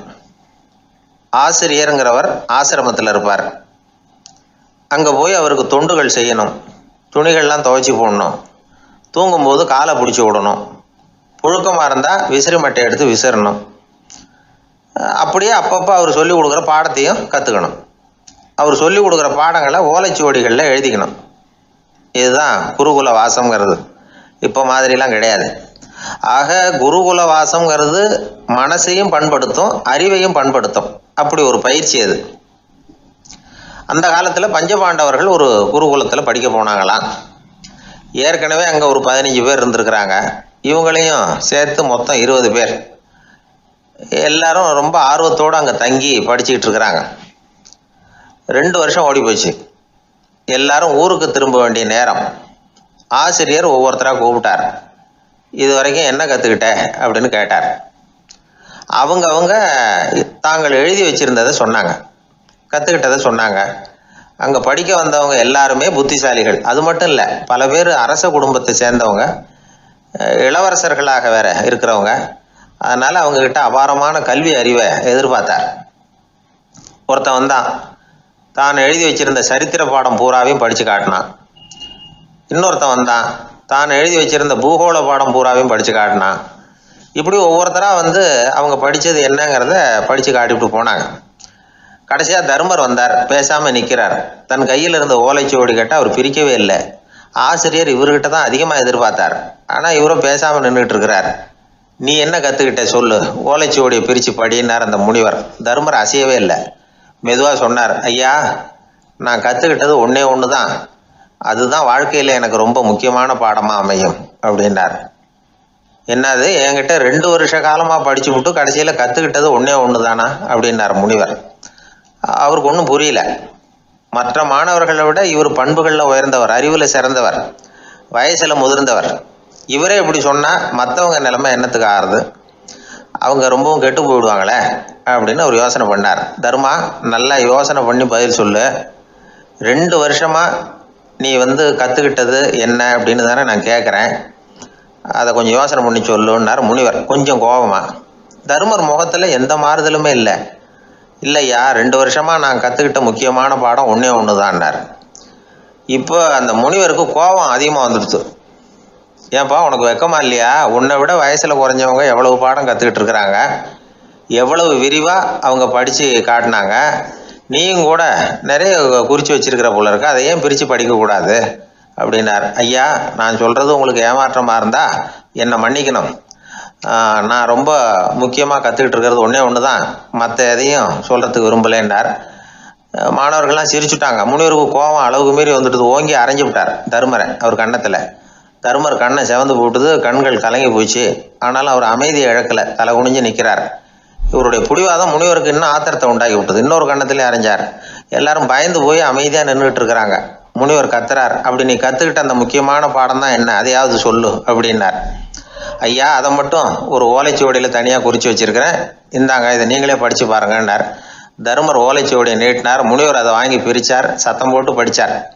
என்ன எழுதியிருக்காருன்னா, எப்படிப்பட்ட சோதனை ஏற்பட்டாலும் நிதானம் இழந்து கோபத்துக்கு ஆளாகக்கூடாது அப்படின்னு. இதுதான் அந்த ஓலைச்சுவடியில் அவர் எழுதி வச்சிருந்தது. அந்த ஒரு கணத்திலேயே முனிவரும் எல்லா மாணவர்களும் தர்மரை புரிஞ்சுக்கிட்டாங்களாம். அவர் கற்றுக்கிட்டது ஏட்டு சுரக்காய் இல்லை, வாழ்க்கையில் பயன்படக்கூடிய முக்கியமான அனுபவ பாடம். முனிவர் கண்களில் கண்ணீர். தர்மரை அன்போடு கட்டி தழுவிக்கிட்டார். அப்புறம் சொன்னார், தர்மா, என்னை மன்னிச்சுரு, நீ மாணவன் இல்லை, ஆசிரியன். நான் இது வரைக்கும் தெரிஞ்சிக்காத அனுபவ பாடத்தை நீ இப்போ எனக்கு கற்றுக் கொடுத்துட்ட அப்படின்னு சொன்னாராம்.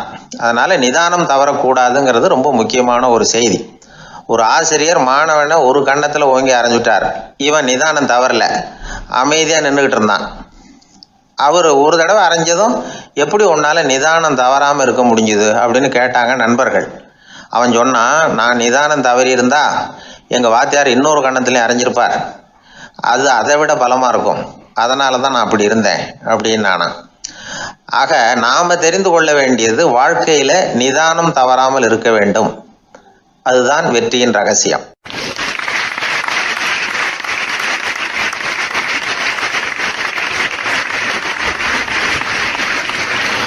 அந்த ஆளை கண்டா ஏன் இப்படி முகத்தை திருப்பிக்கிட்டு வர்றீங்க அப்படின்னு கேட்டார் ஒருத்தர் நண்பர்கிட்ட. எலெக்ஷனில் அவன் எதிர்த்து நின்னவன் சார், என்ன அவங்ககிட்ட நமக்கு என்ன பேச்சுவார்த்தை அப்படின்னாராம் ரொம்ப கோபமாக இவர். சரி, அந்த ஆள் யாருன்னு கேட்டேன்.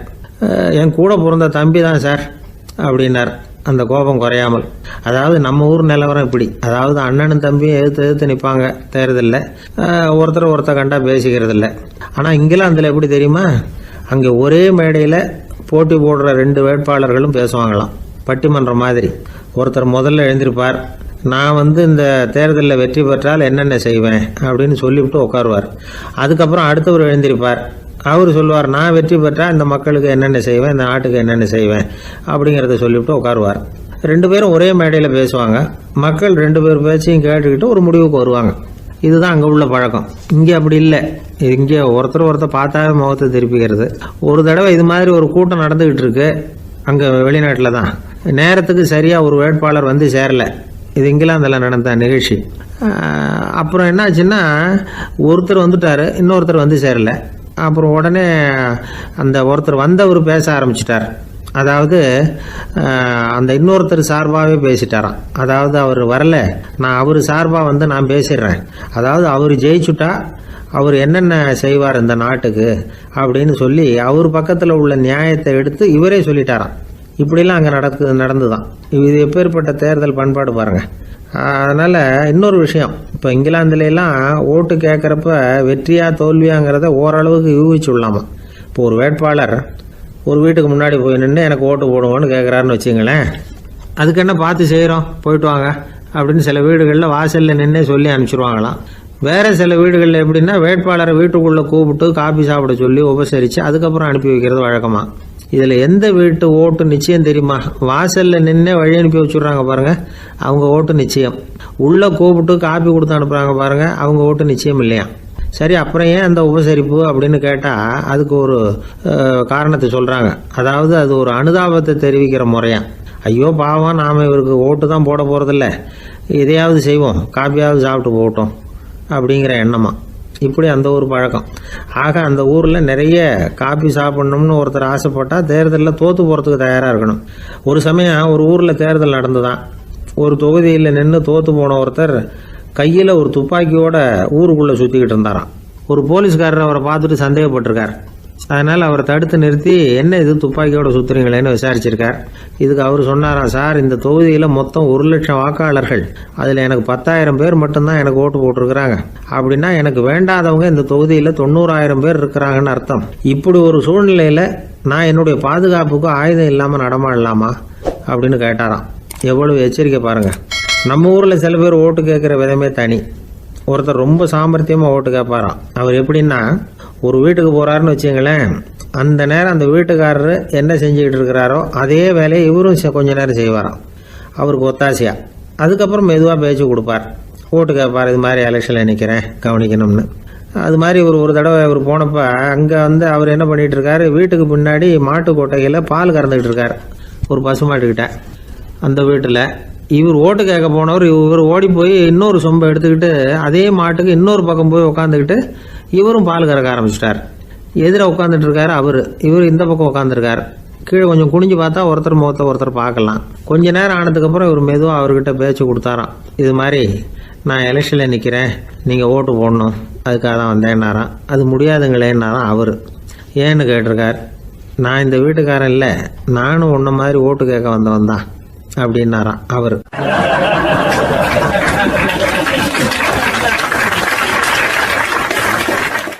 எதிர்காலத்தை நினைச்சா எனக்கு ரொம்ப பயமா இருக்கு சார் அப்படின்னு சொல்றவங்க நிறைய பேர் இருக்கிறாங்க. அதாவது பயப்படாத மனிதர்கள்னு யாருமே கிடையாது.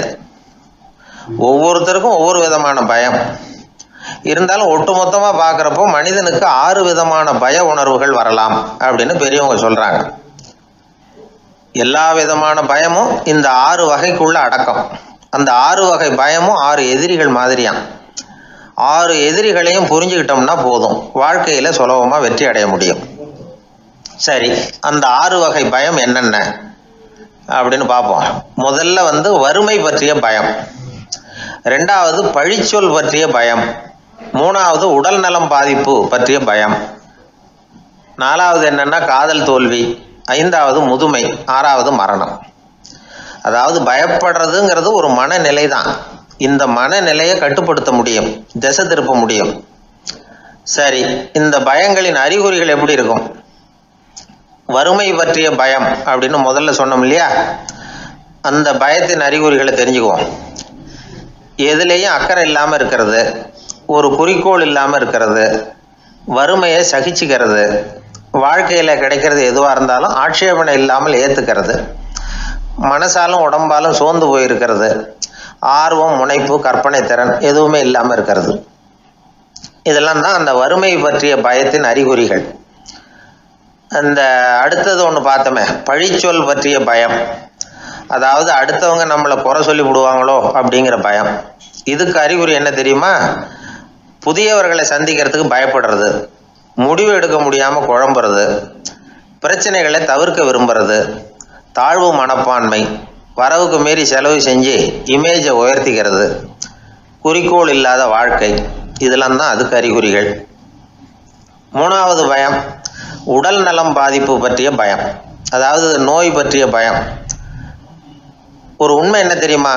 டாக்டரை சந்திக்கிற மனிதர்களில் 75% பேர் தங்களுக்கு நோய் வந்துட்டுதுங்கிற கற்பனையில் இருக்கிறவங்களாம். நிஜமாவே நோய் கிடையாது அவங்களுக்கு. இந்த பயத்தின் அறிகுறிகள் என்னன்னா, வியாதிக்கான அறிகுறிகள் தன்னிடம் இருக்கிறதாக நினச்சிக்கிறது, எந்த நேரமும் வியாதியை பற்றியே பேசி பேசி மனசை அங்கேயே வச்சிருக்கிறது, நோய் சம்பந்தமான செய்திகளை படித்து நமக்கு இப்படி ஆயிடுமோ அப்படின்னு வேதனைப்படுறது, இதெல்லாம் தான் அதுக்கு அறிகுறிகள். 4வது பயம் காதல் தோல்வி. இது ரொம்ப வேதனை, உடம்பையும் மனசையும் சீரழிச்சு விடும். ஆண்களை விட பெண்கள் தான் இந்த பய உணர்வுல அதிகமாக பாதிக்கப்படுறாங்க. 5வது முதுமை பற்றிய பயம். 6வது மரண பயம். வயசான காலத்தில் எப்படி சமாளிக்கிறது அப்படிங்கிற பயம். ஆக இதையெல்லாம் நாம் புரிஞ்சிக்க வேண்டியது ரொம்ப அவசியம். இந்த 6 வகை பயங்களை சரியாக புரிஞ்சுக்கிட்டு நாம் நடந்துக்கணும். வாழ்க்கையின் முன்னேற்றத்துக்கு இந்த பயங்கள் முட்டுக்கட்டே ஆகிடக்கூடாது. உழைச்சி பணம் சேர்க்கணும், உற்சாகமாக மனசை வச்சுக்கணும். மனசை கட்டுப்படுத்துகிற மார்க்கம் தெரிஞ்சுக்கிட்டா போதும், எல்லாம் சரியாக வந்துடும். நம்ம ஆள் ஒருத்தன் சொன்னான், சார் எனக்கு வறுமை பற்றிய பயம்தான் இருந்தது, ஒரே ராத்திரியில் 30,000 ரூபா தயார் பண்ணிவிட்டேன், இப்போ எனக்கு இன்னொரு பயம் வந்துட்டுதுன்னா. என்ன பயம்னு கேட்டாங்க. போலீஸு கண்டுபிடிச்சிருமோங்கிற பயம்னா. இந்த பயத்தில் அடங்காது. அதனால் அஞ்சி அஞ்சி சாவார், அஞ்சாத பொருள் இல்லை அப்படின்னு பாரதி சொன்னார் இல்லையா? அது மாதிரி பயத்தை புரிந்து கொண்டு அதற்கு தகுந்த மாதிரி நம்முடைய வாழ்க்கையை அமைத்து கொள்ள வேண்டும். அப்படி அமைத்து கொள்ளுகிறவர்களுக்கு வெற்றி நிச்சயம்.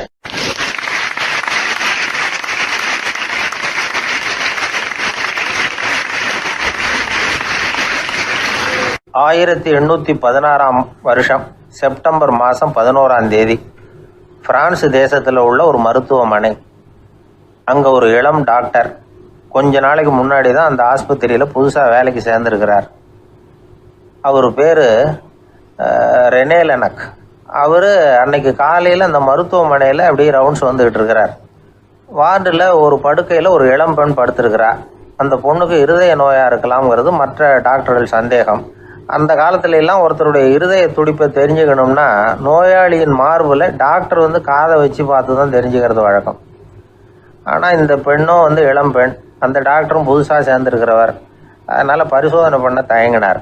கொஞ்ச நேரம் யோசனை பண்ணார். திடீர்னு ஒரு ஞாபகம் வந்தது அவருக்கு. அதாவது அன்னைக்கு விடியற் காலையில் தோட்டத்தில் அப்படி வாக்கிங் போயிட்டு இருந்தப்போ சின்ன பசங்கள்லாம் ஒரு மரக்கட்டையை வச்சு விளையாடிக்கிட்டு இருந்தாங்களாம். அதை இவர் பார்த்துருக்கிறார்.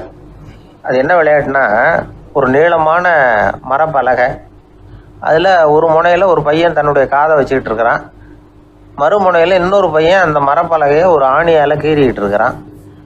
ஒரு முனையில் ஆணியால் கீறும் பொழுது மறுமுனையில் காதை வச்சிருக்கிற பையனுக்கு அந்த சத்தம் துல்லியமாக கேட்குது. அந்த டாக்டருக்கு காலையில் பார்த்த இந்த விளையாட்டு ஞாபகத்துக்கு வந்துட்டுது. உடனே என்ன பண்ணார் தெரியுமா? ஒரு நீளமான காகிதத்தை எடுத்தார். அதை அப்படியே உருளை மாதிரி உருட்டினார். ஒரு முனையை அந்த நோயாளியின் மார்பில் இடது பக்கம் வச்சார், இன்னொரு முனையில் தன்னுடைய காதை வச்சார். என்ன ஆச்சரியம்! நோயாளியின் மார்பில் நேரடியாக காதை வச்சு கேட்குறத விட துல்லியமாக கேட்டுது இதய துடிப்பு. இதய துடிப்பு மட்டும் இல்லை, மூச்சு இழுத்து விடுறது, திரவ பொருள்களின் அசைவு, எல்லா சத்தமும் தெளிவாக கேட்குது. கிரேக்க மொழியில் ஸ்டெத்தாஸ் அப்படின்னா மார்பு, ஸ்கோப்பின் அப்படின்னா பார்ப்பதுன்னு அர்த்தம். அதனால் டாக்டர் ரெனே லெனக் தான் கண்டுபிடிச்ச கருவிக்கு ஸ்டெத்தஸ்கோப் அப்படின்னு பேர் வச்சார். அவரே முதல் மாடலையும் செஞ்சார். அளவு ரொம்ப பெருசாக இருந்தது, சுலபமாக எடுத்துகிட்டு போகிறது கஷ்டம், அது அவ்வளோ கஷ்டமாக இருந்தது அது. அதனால் அவரே அதை அப்புறம் 2 பிரிவாக தயார் பண்ணார். இது 2 துண்டையும் டாக்டர் தன்னோட கோட்டு பாக்கெட்டில் வச்சுக்கலாம், தேவைப்படுறப்ப எடுத்து ஒன்றா சேர்த்துக்கலாம். இப்படி தான் அவர் ஆரம்பத்தில் பண்ணார். தன்னுடைய இந்த கண்டுபிடிப்பை பற்றி அவர் ஒரு புத்தகம் எழுதினார். நிறைய விற்றுது, புகழும் பணமும் சேர்ந்தது. பணமும் புகழும் சேர்ந்தது மாதிரியே அவருக்கு ஒரு நோயும் சேர்ந்தது. அது என்ன நோயின்னு கண்டுபிடிக்கிறதுக்கும் அவர் கண்டுபிடிச்ச கருவி தான் உபயோகப்பட்டு தான். அவரே அதை கண்டுபிடிச்சார். அவருக்கு வந்திருந்தது காச நோய்.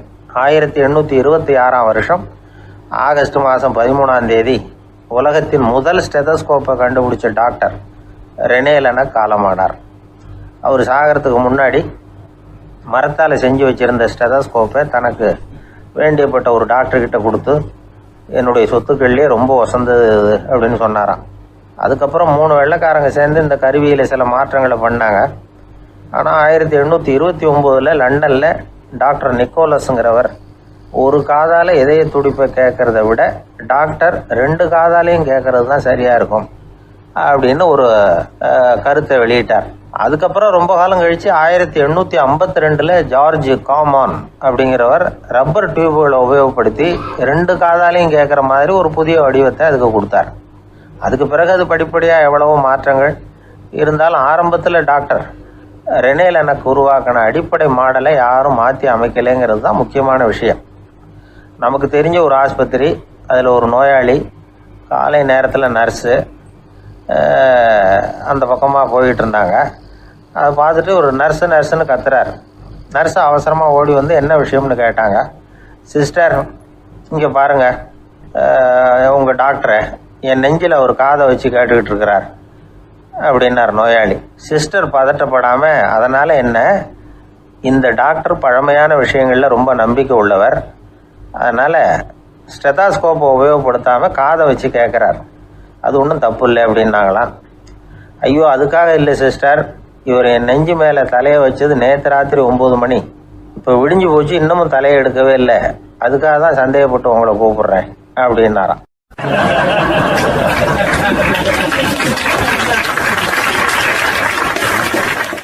ஏங்க எங்கே போயிட்டு வரீங்க அப்படின்னு கேட்டேன். எனக்கு வேண்டப்பட்ட ஒருத்தரை பார்த்து. ஆஸ்பத்திரிக்குன்னார். எந்த ஆஸ்பத்திரிக்குன்னே? மாட்டு ஆஸ்பத்திரிக்குன்னார். என்ன விஷயம்னே? மாமனாருக்கு உடம்பு சரியில்லை, அதுதான் மாட்டு ஆஸ்பத்திரிக்கு போயிட்டு வரேன்னார். அட பாவி, அதுக்கு அந்த ஆஸ்பத்திரிக்கா போவாங்க அப்படின்னு ஆச்சரியமா. அட அது இல்லைப்பா, முதல்ல எங்கள் குடும்ப டாக்டர் தான் தேடிக்கிட்டு போனேன். அவர் அந்த நேரத்தில் அவர் வளர்க்குற நாய்க்குட்டிக்கு உடம்பு சரியில்லைன்னு சொல்லி அதை தூக்கிக்கிட்டு மாட்டு ஆஸ்பத்திரிக்கு போயிட்டாராம் சொன்னாங்க. அதனால் அங்கே போய் அவரை சந்தித்து விஷயத்தை சொல்லிவிட்டு வர்றேன்னார். அப்புறம் தான் எனக்கு கொஞ்சம் நிம்மதியாக இருந்தது. பொதுவாக நமக்கு தெரிஞ்ச வரையில் டாக்டர்கள் 2 வகை. நமக்கு வைத்தியம் பண்ணுற டாக்டர்கள் ஒரு வகை, நம்மக்கிட்ட இருக்கிற ஆடு மாடு கோழிக்கு வைத்தியம் பண்ணுற டாக்டர்கள் ஒரு வகை. இப்போ தான் எனக்கு தெரியும் இன்னொரு வகையான டாக்டர்களும் உண்டுங்கிறது. அது யாருன்னா பூச்சிகளுக்கு வைத்தியம் பண்ணுற டாக்டர்கள், அதாவது பூச்சி டாக்டர்கள். வெளிநாடுகளில் அப்படிலாம் கூட சில பேர் இருக்கிறாங்க. பிரிட்டனில் யார்க்ஷயர் வட்டாரத்தில் ராதர்ஹாம் அப்படின்னு ஒரு ஊர், அங்கே ஒரு விலங்கியல் மருத்துவர் பேர் டாக்டர் லான்ஸ் ஜெப்சன். அவர் ஆஸ்பத்திரி வாசலில் பார்த்தீங்கன்னா தினமும் நிறைய பேர் நின்றுக்கிட்டு இருப்பாங்க. கையில் கண்ணாடி குடுவை, தகர டப்பா இப்படி ஏதாவது இருக்கும், அதுக்குள்ளே ஏதாவது பூச்சிகள் இருக்கும். அதுக்கு வைத்தியம் பண்ணுறதுக்காக வந்தவங்க தான் அவங்க எல்லாம். சிலந்தி பூச்சி, பல்லி, தேளு, பாம்பு அப்படி ஏதாவது இருக்கும். பொழுதுபோக்காக சில பேர் நாய், பூனை, கிளி, மைனா, புறா இப்படி ஏதாவது வளர்க்குறாங்கல்ல, அது மாதிரி இப்போல்லாம் தேளு, பல்லி, பாம்பு, பூச்சி இதையெல்லாம் வளர்க்க ஆரம்பிச்சிட்டாங்களாம். இது ஒரு புது ஃபேஷன். இப்போ கூண்டுக்குள்ளே டப்பாக்குள்ளே போட்டு வளர்க்குறது, அதுக்கு ஏதாவது நோய் வந்துட்டுதுன்னா வைத்தியம் பண்ணுறதுக்கு டாக்டர்கிட்ட வந்துட வேண்டியது, இப்படி இந்த பழக்கம்லாம் நிறையா வந்துட்டுது. ரத்தம் உறிஞ்சிற அட்டைகள் கூட இவங்ககிட்ட வைத்தியத்துக்கு வருதான். சிலந்திகளில் செங்கால் சிலந்தின்னு ஒரு வகை. மத்திய அமெரிக்க காடுகளில் இது அதிகம். சிலந்திகள்லேயே ரொம்ப விலை உசந்தது இந்த ரகம்தான். கால்களில் சிவப்பு கோடுகள் இருக்கும். இந்த இனம் இப்போ குறைஞ்சிக்கிட்டே வர்றதுனால சர்வதேச விதிகளின்படி இவற்றின் ஏற்றுமதி இறக்குமதிக்கு தடை விதிக்கப்பட்டிருக்குது. அதனால் இதை வளர்க்குறவங்க வீட்டுக்குள்ளேயே இனவிருத்தி மூலமாக பெருக்கி விற்பனை பண்ணிட்டு வராங்களாம். அந்த வகை சிலந்திகள் தான் இப்போ வைத்தியத்துக்கு அதிகமாக வருதான். சரி, இதுக்கெல்லாம் எப்படி வைத்தியம் பண்ணுறாங்க? முதல்ல அதை குளிர்பதன பெட்டியின் வழுவழுப்பான சுவரில் விட்ட உடனே அதெல்லாம் மெதுவாக இறங்கி வரும். அப்போ அதன் நோயை கண்டுபிடிக்கிறது சுலபம். அப்புறம் அதுக்கு கிருமிகளை கொல்லக்கூடிய மருந்துகளையோ வலி நிவாரண மருந்துகளையோ கொடுப்பாங்க. கால் உடைஞ்ச சிலந்திகளுக்கு பசையை கொண்டு ஆப்ரேஷன் பண்ணுவாங்க. சில சிலந்திகளுக்கு உடைஞ்ச காலை எடுத்துட்டா புதிய கால் வளர்ந்துடும். சிலந்திகளை மனிதர்கள் கையில் எடுக்கிறப்போ அது பயந்து போய் கீழே குதிக்குது, அதனால் கால் உடஞ்சி விடுது, இல்லைன்னா வயிறு சேதமடையுது. அந்த நிலைமையில் வர்ற சிலந்திகளுக்கு மயக்க மருந்து கொடுத்து ஆப்ரேஷன்லாம் கூட பண்ணுறாங்களாம். பார்த்தீங்களா பூச்சிகளுக்கு வந்த வாழ்வே. நம்ம ஊர்லேயும் வீடுகளில் பூச்சிகள் வளர்க்குறது உண்டு. ஒருத்தர் வந்தார், எனக்கு 3000 கரப்பாம்பூச்சி அவசரமாக தேவைப்படுது, எங்கே கிடைக்கும்னு கேட்டார். கரப்பாம்பூச்சியா, அது என்னத்துக்குன்னு கேட்டோம். அது வேற ஒன்றும் இல்லை, நான் குடியிருக்கிற வாடகை வீட்டை காலி பண்ண போகிறேன். வீட்டு சொந்தக்காரர் என்ன சொல்கிறாருன்னா, இந்த வீட்டுக்கு நான் குடி வந்தப்போ எப்படி இருந்ததோ அதே நிலைமையில் விட்டுட்டு போகணும்னு வீட்டுக்காரர் சொல்லியிருக்கிறார், அதனால தான் கேட்டேன் அப்படின்னார்.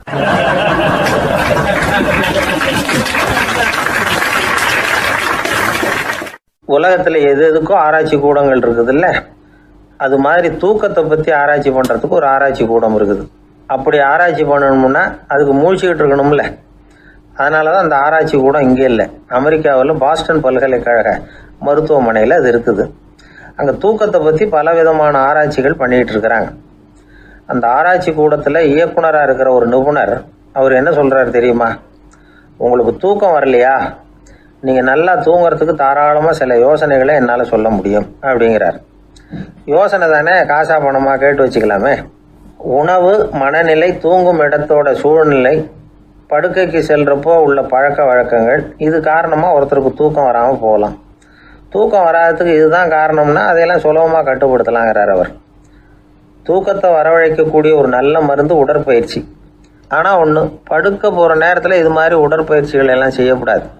கொஞ்சம் முன்னாடி பகல்லையே இந்த பயிற்சிகளை செய்கிறது நல்லது. தூக்கம் வராமல் அவதிப்படுறவங்க பிற்பகல் நேரங்களில் காஃபி, டீ இது மாதிரி பானங்களை சாப்பிடக்கூடாது.